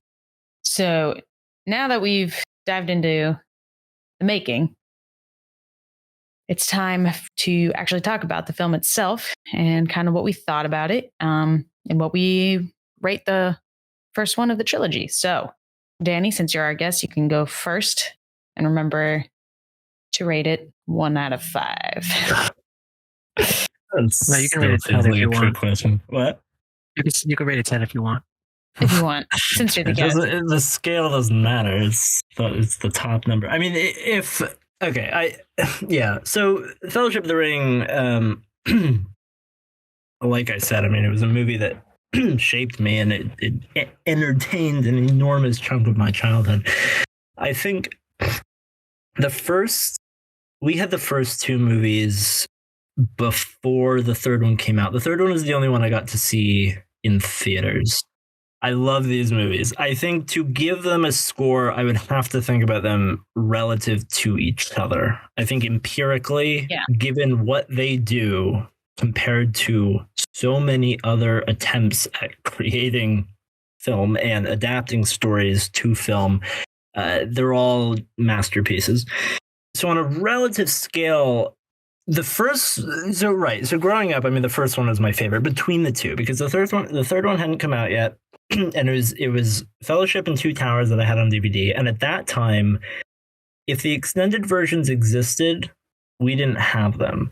And so, and then Fellowship or Return of the King came out on DVD, and we got that before I ever saw the extended versions too. So those three movies, for years, I watched over and over and over again, just the regular theatrical releases. And to this day, even though I've probably spent more years of my life now watching the extended editions than the regular ones, the theatrical editions are so ingrained in my brain that watching the extended now, every time there's a scene that was added, it's just like a light, a little light goes off in my head. I'm like, that's inserted, but it feels exciting every time. Mm-hmm. Between the three of them growing up, I liked Return of the King, I think, because it was long, and I love the moment of no man can kill me, I am no man. Just like I would watch the movie to get to that part. It was just too epic. The first one was just feel good through and through. Everything just was just the epitome of adventure. And the second, I'm mentioning all of them just because I want to rate them in a relative way. When I was young, the Two Towers was my least favorite, which I'm almost ashamed to say now. And it was because my mind, I wasn't able to parse movies in a way where I could really appreciate like even the order of events or like sections of movie, I just sort of generalized everything I was seeing in some way. That the whole thing felt like one big battle. And I mean, half the movie is a big battle, but I thought that was all it was. And that wasn't good enough for me because I wanted adventure and I wanted everything that Fellowship had. As time went on, that changed, and the Two Towers became my favorite. And in a similar way to Return of the King, there's just like one moment in Two Towers that even during the time of my life when I ranked it lower, brought me back to it, which is Gandalf comes in and Theoden is poisoned. You know, his mind is taken over by Saruman, and Gandalf comes in covered. He's become Gandalf the White, and he's still covered in his cloak, his gray cloak. And Theoden says, "You have no power here, Gandalf the Grey." And he throws off his cloak, and he, sucks the poison from him. That scene was just too cool. I was so it made me constantly tell myself I love Two Towers because I love that scene. And eventually watching the movie over and over again because of that scene, my appreciation for everything else that movie does grew. So by the time I could fully appreciate the three movies critically, the Two Towers became my favorite. So therefore I would give Two Towers a 5, and just for relative purposes, I then would have to give Fellowship 4.5. Just because I like they Two can't Towers be more. tied. Yeah, I mean, yeah. That's fair. Then I can't make an opinion yet on the second one because it has been a while since I've seen the second one, and like you said, they all do kind of mush together. So, but I also remember the second one just being one big battle. So, the Battle of Helm's Deep. Yes, I will kind of. It's the greatest battle ever. I mean, not the greatest. It's one of the greatest battles ever shot on film. But as a small child who loves adventure stories, yeah, it wasn't what I needed. No, I agree. Lewis, would you like to go next? Yes. Before I go, sorry, I'm just trying to think. I'm just trying to think of how to word this. That's smart. I should have thought how to word it before. No, it's not that. That's why I'm going last. So this whole time I've just been thinking of what I'm going to say. I'm briefly. I'm going to give a brief review. That's been my thing lately. But I apologize, Danny. I've never had to do this, but I'm actually going to have to step off after I do my quick review. I'm just, I'm having a lot of stomach pain, if I'm being honest. So I'm going to go deal with that. I'll miss you. We'll miss you. I appreciate From one that. beard to another. From one beard to another. That's very sweet. Thank you. I really like everything you said, because I know originally we planned to just talk about Fellowship of the Ring. And for me, I'm much more of a Star Wars fan than I am, than I was at least growing up, a Lord of the Rings fan. But I do very much appreciate the lore, the story, the characters, the video games, since I will now age myself by saying I played Two Towers and Return of the King on the GameCube. Whoa. Fellowship of the Ring actually ranks among one of my favorite movies. And I don't think many people know that. Just for its, even if I hadn't watched the entire trilogy, like just Fellowship of the Ring would have been like, wow, that was a fucking good movie.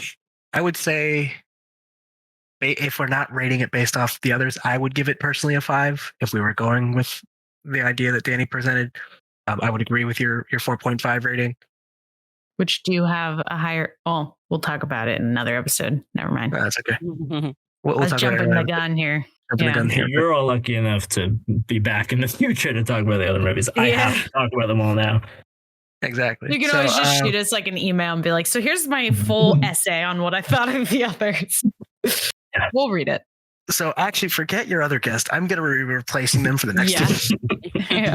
No, but anyway, I overall, I give it a 4.5 out of 5. If we're comparing to other movies, 5 out of 5 for just as a movie as a whole. And I think that the cast, one of the key things to the film, as far as like how the actors, interact with each other. Mm-hmm. But with that being said, I do have to sign off. And I hope you guys enjoy the rest of the night and the rest of the podcast. Thank you for being here. Fantastic to meet you. Yeah, thank you. Absolutely. Bye-bye. Danny, so we're on season 9.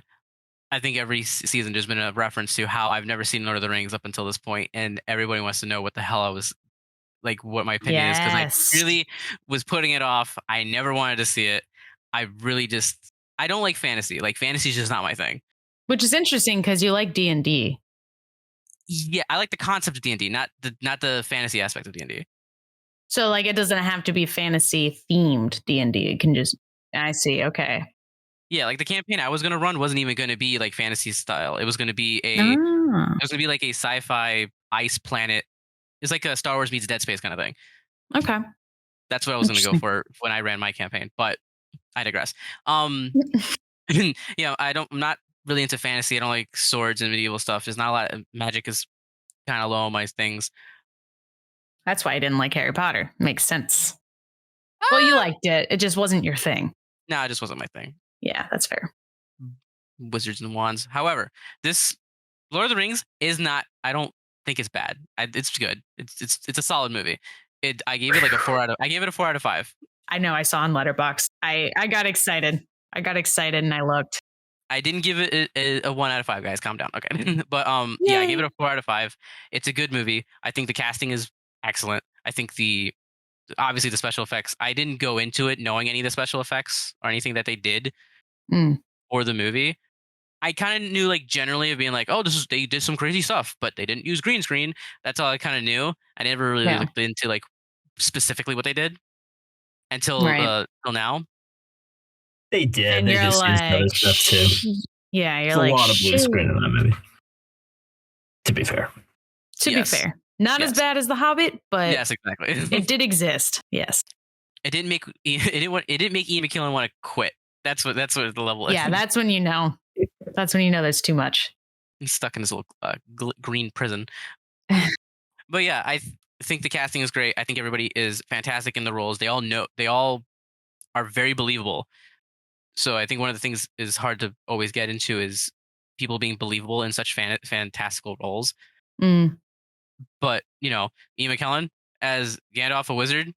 Yeah, that's 100% true. I believe that 100%. He's a real wizard. Yes. I see him. That's not Ian McKellen. That's Gandalf right there. Where's your pipe, man? So that's very. Yeah, where's your weed? I think that's a very hard thing to do, and I think they did that very solid. Oh yeah. There were a few aspects of the movie that I was like, okay, that's kind of, which I'll get into later on in the other movies because it does show up heavily in the second one. But there is like during the battle scenes, there's a lot of just a lack of, I want to say, choreography. Like nowadays, there's which is one of the things that I thought was kind of good about The Hobbit. I know I was saying something crazy, but like Legolas, right? Even though he was like a CGI character, there was the stuff that when he was actually doing his stuff, Orlando Bloom was actually doing actual choreography for fighting. Right. So I thought that was when there's like planned things to do and there's stuff that they trained for and there's him spinning around and doing kind of like cool things and it's realistic and it's real. That's interesting to me. And I thought that was pretty good. The battle scenes, however, when they kind of just run headfirst into it, is just them kind of like swinging their swords, throwing arrows, specifically for the people who have swords and stuff like that. They just kind of swing it and then they hit somebody, especially like Gimli just kind of like swings his axe, hit somebody, just kind of hits them anywhere and they die immediately. And then he goes and swings it somewhere else, dies immediately. It just feels hectic and chaotic. There's not really any rhyme or reason or anything that holds the stakes for me. I do want to bring up not a point, but something that might have been trying to do or accomplish is that they might have been trying to replicate like how a real life battle would be, where it's like we don't go in knowing what to expect or like what the other person's going to swing at me. So it's kind of looks a little more clunky and maybe not so like smooth and flowy. Whereas like Legolas, it's like it looks good because it's choreographed, so it's like badass, which I get. It's really entertaining. But maybe, I mean, I don't know because I wasn't the choreographer, but maybe with the originals, they were trying to replicate that, but I could be wrong. That's just something popped into my head.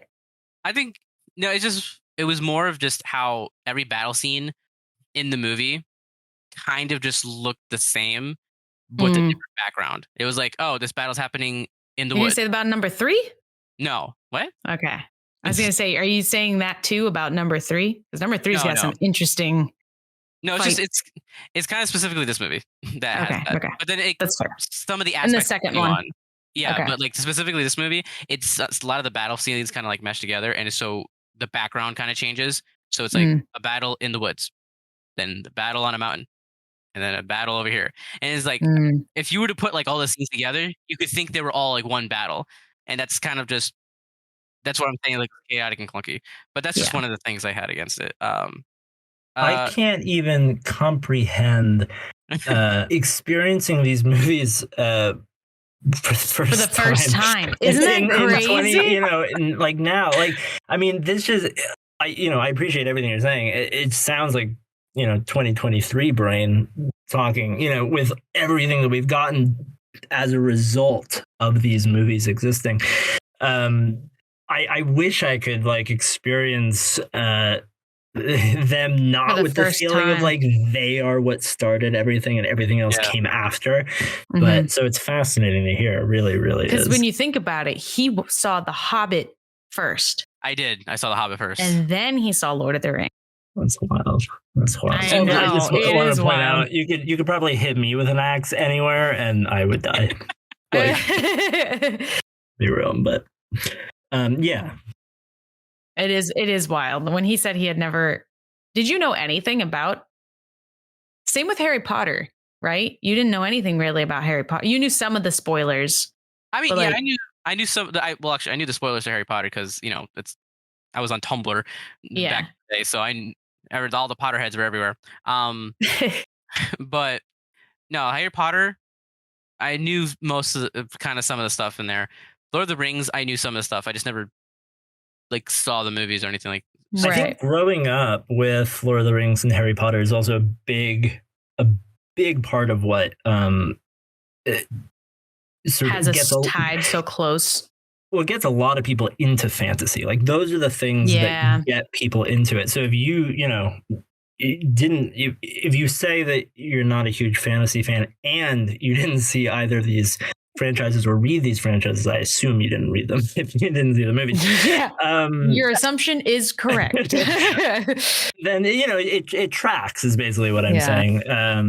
You're a Star Wars fan though. Is that right? Or is it okay? It's mostly, I mean, no, I'm messing with you. What do you like? News. I'm just because to me, Star Wars is fantasy. That is wizards with swords. The space western. Space western. What they always say. Yeah. Well, yeah, Star Trek space western. And yeah, I suppose.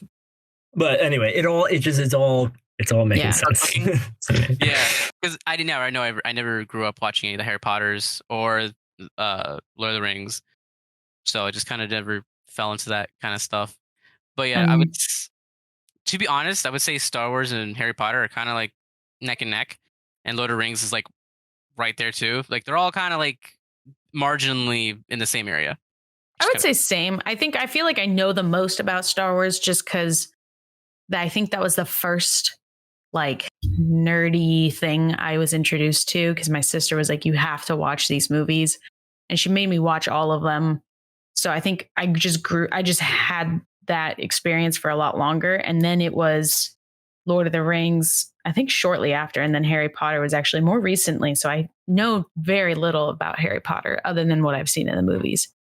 But Lord of the Rings, I think I know actually I probably know the least about Lord of the Rings, but I think it might be my favorite because I'm a very big fantasy fan. Like I love medieval with dragons and like all that good stuff. So rar.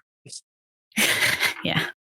I put down old man wizard fight because so Saruman versus Gandalf, right? There's a specific shot of Saruman spinning Gandalf on his head like a Yes. top, and I just That's couldn't. what I had to I rewind. love I that couldn't scene. stop laughing because it just was so unexpected. Because also, I saw the meme of what do you call it? The extended version of Saruman closing all the doors and Gandalf coming like, and then he goes back to the door. But like it was the 15-minute loop of just him closing doors in front of him. That's all I could think of. And then immediately after that was the spinning part that I had never seen before. So I just lost my mind. It's so funny. It's so funny. I don't know why, because I know their intention was not supposed to be memey, but it's just such a funny scene. It was just him spinning there, and he's like in pain, and Saruman's like, yeah, yeah. And then really didn't expect Gandalf to die in the first movie. Really did not expect that. Yeah, right off the bat, like that. I was like, I know he's a big character. It's like, oh, he died? Oh, okay. So I was not expecting that. Oh, right. That's so weird. That is so weird. Because like when I watched him as a kid, I even knew like that Gandalf died. And you've seen them all at this point, right? You've seen all three? Yeah. Okay. And came back. And like that's like watching Star Wars, the originals, and being surprised that Darth Vader was his father. Like to not have that spoiled. It's like that not plot twist, but it's like, it's something so I feel like well known in that community. So for someone outside that community to watch it for their first time and have like a genuine reaction of like, oh my God, Gandalf died. And you're like, yeah. Amazing you made it this far without knowing that. I mean, that you actually that's what I mean. Like, it's just like, right. Man. Anyways, sorry. It's just amazing. I'm tearing up over here. And then for my last thing I have here, the CGI, right? It's weird because the movie has CGI, obviously has to have CGI because there's a lot of things in there. Yeah. It's cheesy at some points, like the cave troll, right? It looks like the cave troll from Harry Potter, the first movie. Like the CGI just didn't look right. It was like, that looks kind of awful. But then it's like early 2000 CGI. Yeah, and it's like, and then suddenly the Balrog shows up, and you're like, "Holy crap, that is real!" Or like Gollum, where it's like he's like interacting with water and stuff. You're like, "What the fuck?" Yeah. So like, it was just weird. I was because like the beginning of the movie, right? There was there's a shot of Sauron like smacking a bunch of humans into the sky and stuff like that, and I was like, "Wow, that looks a little cheesy." And then the cave troll shows up. I'm like, "Wow, that looks so bad." And then the Balrog shows up, and I'm like, were they filming the movie and then suddenly got a bigger budget? And it was like, they're like, okay, so we gave you a week to work on the rest of the graphics. You have 3 months to work on the Balrog.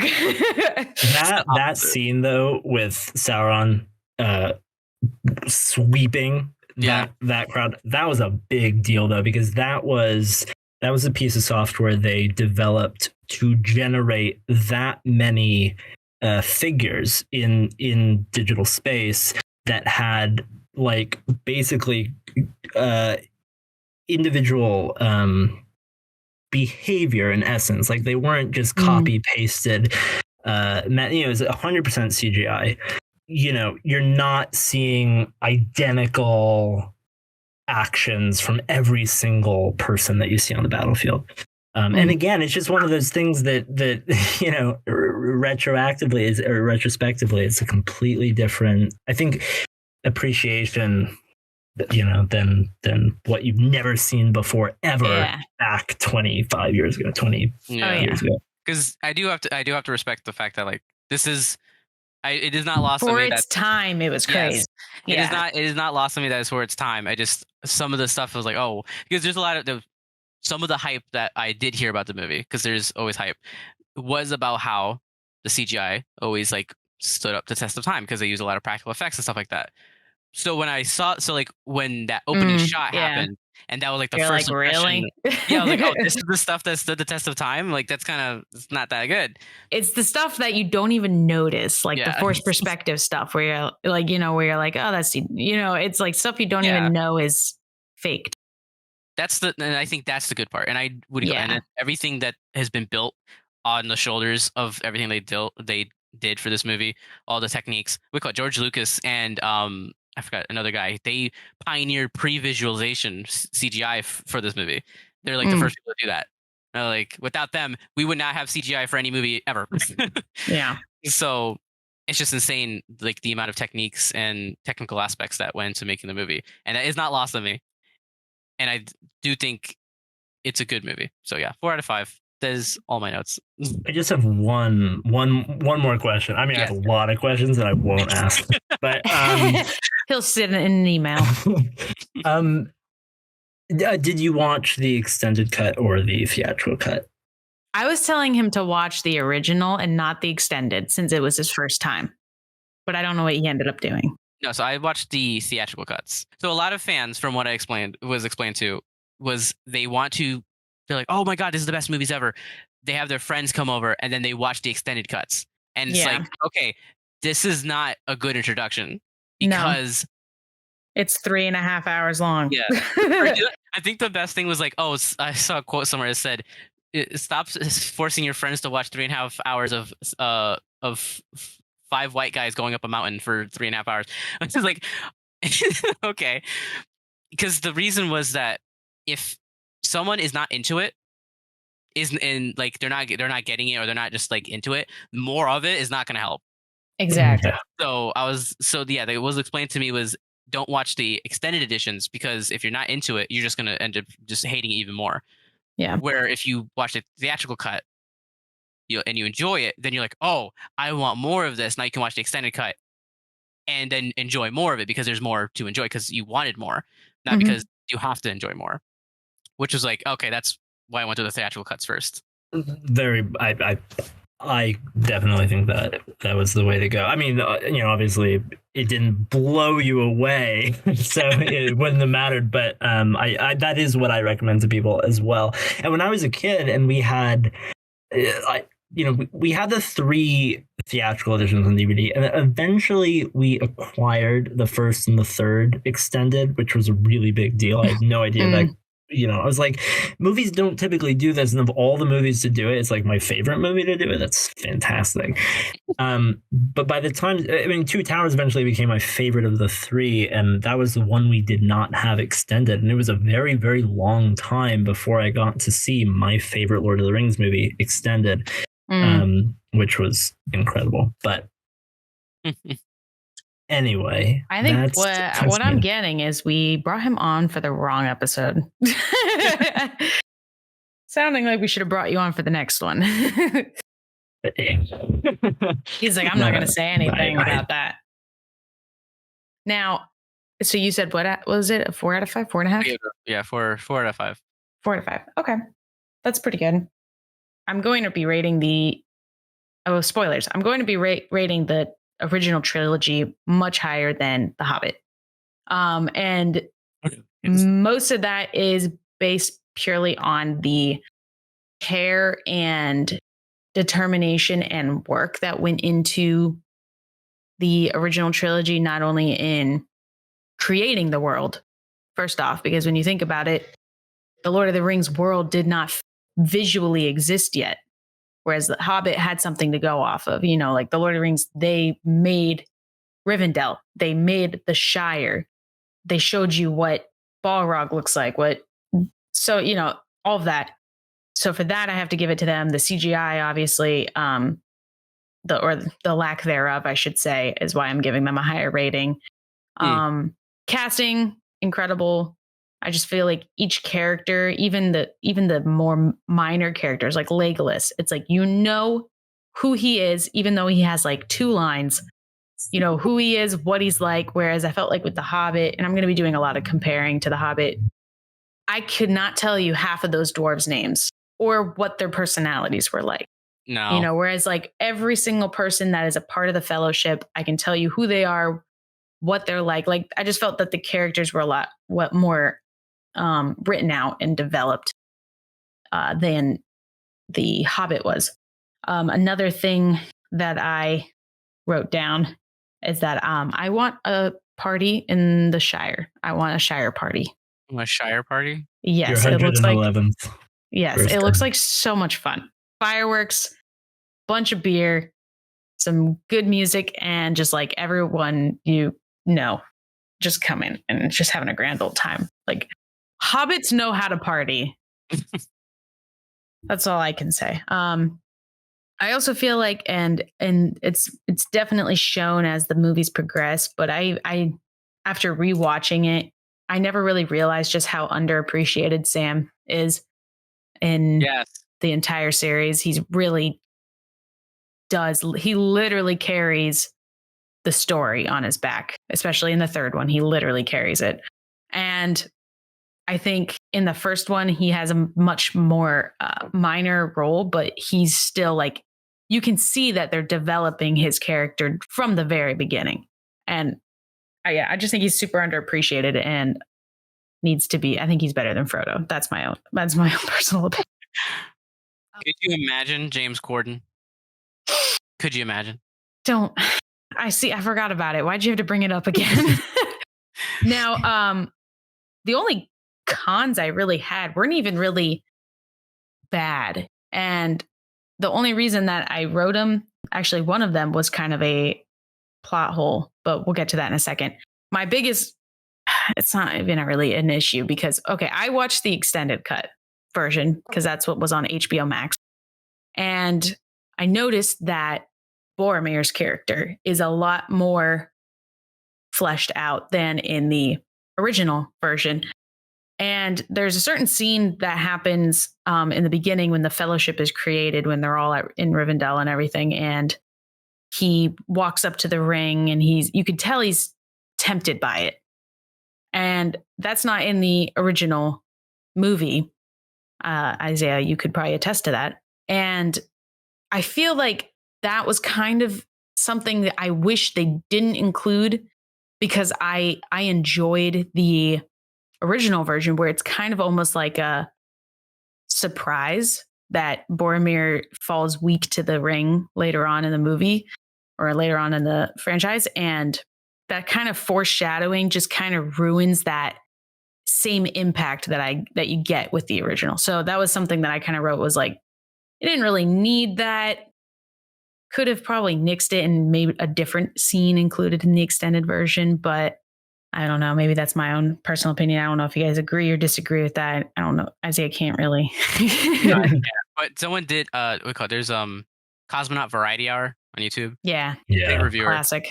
He gave a good point of the extended editions being specifically the third one, but I think the concept applies to all of them, that if there's a combination of the extended edition and regular editions where certain aspects of the extended editions were included into the theatrical version and then some of the theatrical version stuff taken out, and you had like a weird hybrid, that you would probably have an ideal movie. Yeah. You probably would. I don't think the extended versions are really worth examining as for their form and for their sort of more for lore.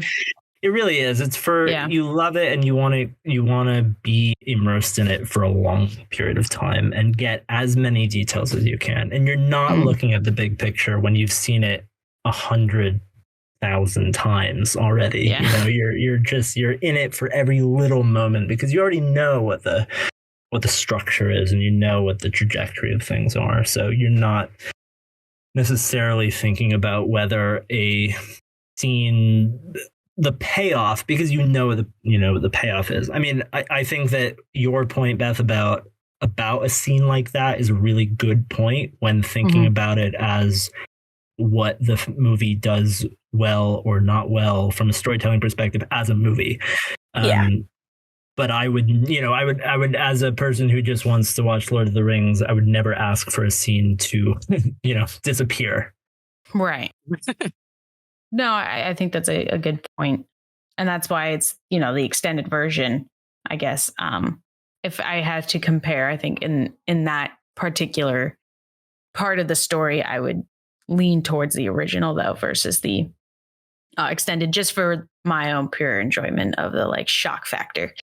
Now, another thing that is definitely it's in the original, but it's more fleshed out in the extended cut. But I honestly, either version I just could do without is Aragorn and Arwen's love side plot. I had the same opinion in The Hobbit with Tariel and Legolas and Keely's love triangle thing. Like, I just don't care about romantic subplots unless that's what I'm going in for. If I'm going to go see the Titanic and it's advertised as a romantic movie, then that's what I'm going to expect, or something where that's definitely a big factor. But like when you're going through these like tough battle scenes and then it cuts to a slow paced romantic scene between these two characters, it's very weird for me. It just pulls me out. Of course, that is my own personal opinion, but it's just, I could do without it. I also just don't like Arwen much, mainly because of her voice bothers me a little too much. Oh my God. She's very soft spoken and it makes me uncomfortable. And like, come back. Now the plot hole, this is the only other thing I have written down. The plot hole that I noticed is literally in the beginning of the movie. Elrond is talking to Gandalf about how he was there, when Sauron was defeated and Isildur had the ring and he was going to cast it into the fire, he doesn't. And then Elrond just doesn't do anything to try and stop him. He just kind of like lets him walk away. And to me, it's not really a plot hole, but it's more of like, dude, what the fuck? Why didn't you do what Sam did? Like, why didn't you like fight for it? Like, this is literally like all evil is in that ring. And you could just fight him I get it if it's his friend and stuff, but like, come on, you didn't even try, dude. That was like my only gripe with the film. And it wasn't even a big one. It was more of just like, I never really thought about that part there. That's something that's a little character flaw, in my opinion. But overall, I mean, I give it a 4.5 out of 5. So I still love the movie. Like it's really it's like I said, it's one of my favorite franchises. I think I feel I wish I knew more about it. It's just hard to get into because it's such a deep and vast lore that you really have to commit. I just want to say one thing that when I was listening to your episode with Ben, the Hunger Games episode, Yes. you all talked a lot about adaptations, and there were many moments in that episode listening where I was like, oh, I wish I were there. I've got things I want to say.